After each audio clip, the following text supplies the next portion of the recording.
معلم يسأل في تلميذ. يا سيدي مرحبا بك، قدم روحك. قدم روحك. نجم الدين. باهي سي نجم الدين بناش. مازال ما بنيناش والله كريم. باهي أول سؤال، أين تقع معتمدية دوس؟ بين الأونز والتريز. باهي نسألوك سؤال الثاني، من أين يستخرج السكر؟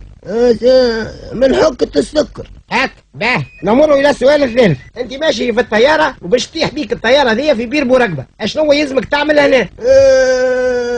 نلبس الباراشيت. صحيح، وعلاش تلبس الباراشيت؟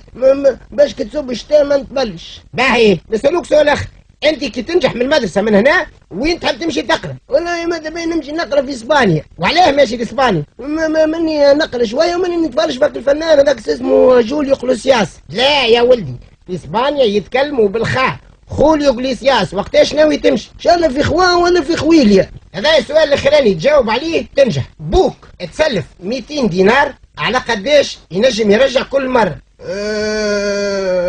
بابا ما يرجعش. باقي ما فهمتش السؤال.